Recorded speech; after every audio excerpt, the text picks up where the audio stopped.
Well, shifting gears a little bit, there is Apple, which, I always like to challenge myself to talk about Apple on my podcasts because my other podcast is an Android podcast. And so we don't get many opportunities on that podcast to talk about Apple. Here, things happen. We haven't had as many opportunities because Apple has been seen, rightfully or wrongfully so, as a laggard in AI, let's say, depending on who you talk to. And so this announcement, I think, it's interesting timing that Apple announced on Monday, just 2 days ago in the afternoon, that CEO Tim Cook is going to step down this September.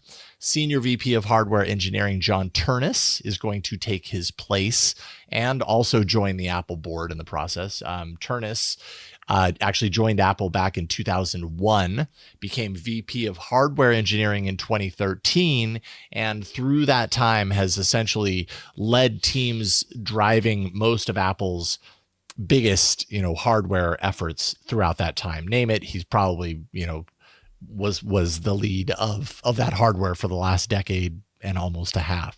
So sounds like a solid person to take the mantle from Tim Cook. Tim Cook is not leaving the company entirely. He's staying on and probably going to be doing a lot of the handshake events with President Trump as executive chair, executive chair, and do a lot of that kind of that kind of PR and relationship building for the company outside of the CEO position. But Ternus, being a hardware guy coming into Apple, when Apple is in this moment right now where, like I said, whether you agree or not, there is this perception that Apple is kind of behind when it comes to AI.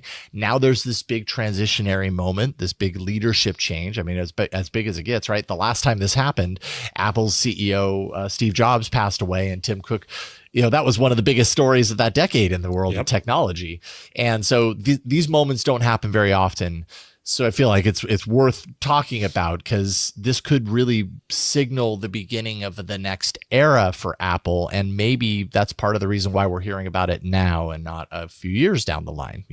Maybe it's the right time for it. And tribute to Cook. He built the company. The hardest shoes to fill. He built the company huge and tremendously.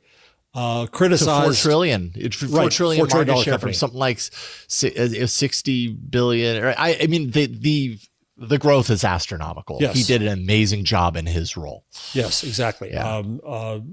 Up there with NVIDIA, which went higher, faster, but still quite amazing. Criticized because there wasn't that much innovation, but there hasn't been that much innovation in all the genres. We talked about this last week. I mean, it's true. None of the goggle stuff has taken anybody off. The watch is the watch. Okay, so everybody has that too. The phone is the phone. There's still even though I'm an Android like you, people will say it's the best or it's the leader or it's the benchmark. The computers I just bought, it's sitting over there unopened, a Neo. Well, congratulations. I'll be curious to hear what you think of that. This was inspired by last week when I revealed that my Mac Mini is 12 years old on the show last week. I realized it was pretty stupid of me, and so I went and got one. So you got the Neo to run the show on? Yeah. That's going to be your show computer? That's what I'll do. Interesting. Yeah. I'll be curious. Yeah. I'm sure it'll be guaranteed is going to be a step up. That exactly. Mac Mini has been around forever. But the Mac Mini, God bless it, it's working fine. I mean, it's still rocking. You wouldn't know. Yeah. I wouldn't know. Yeah, totally.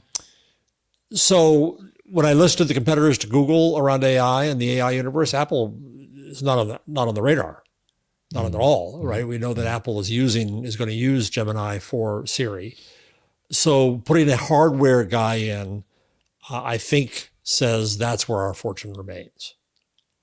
And rather than chasing the mythos, of AI, they'll use it, they'll involve it, they'll have it. They'll figure it out in an Apple way. They don't have to be ahead of everybody else because they're not going to be. Mm-hmm.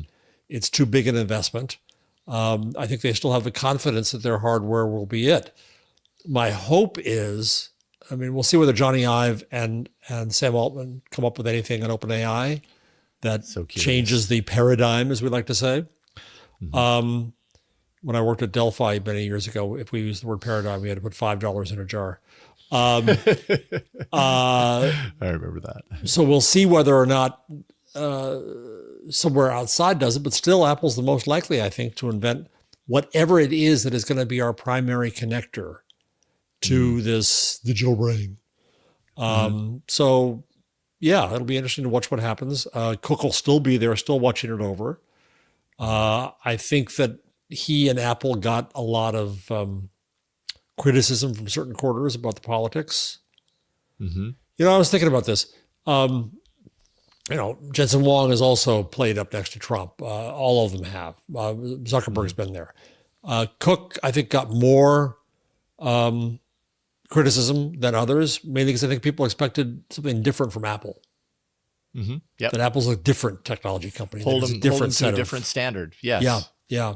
There's something about their vision, the perception of the kind of the company ethos or the vision around the company that has long kind of painted it as a counter to that. And so then there was, I think in the news and everything, there was a bit of a dissonance around seeing Tim Cook playing ball, whether it was right or wrong. You know, perception is reality. And did he have a choice to a large degree?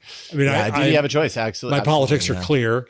I was disappointed, but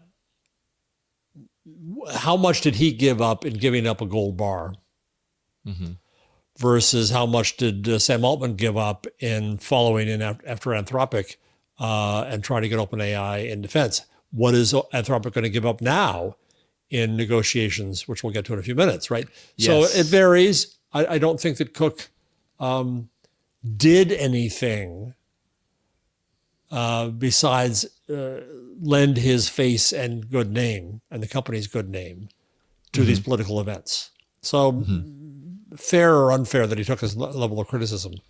I think it stung him. I think it was difficult for him. And now I don't know why he chose to leave now. I think it was mainly, we're on top. We're doing well. We're $4 trillion.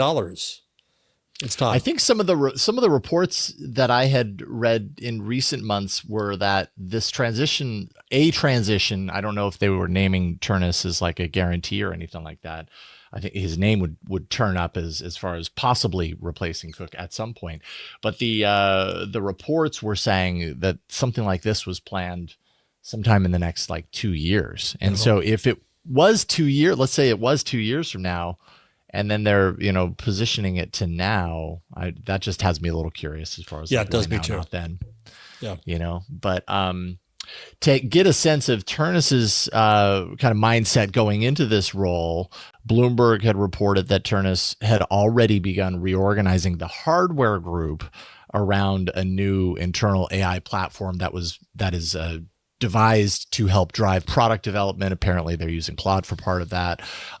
So, that could be a signal as to his intention to kind of lead around and with AI as he kind of executes his new kind of vision for the company in this new role. And what is it like for Apple to have a hardware guy in the top seat? Because Cook was not a hardware guy. Steve Jobs was. And we're, like you alluded to, we are in this moment right now where it's like, what is AI hardware? We don't even really know what that is yet. Is that just AI integrated into this hardware we already use, the smartphone, or is that something different? And if that is something different, well, we're going to find out in Ternus's leadership what that actually means for Apple. Yep. Yeah, be interesting. Yep. Big moments like this, big turnover events like this don't happen very often. So I'm super curious to see what this means for Apple going forward.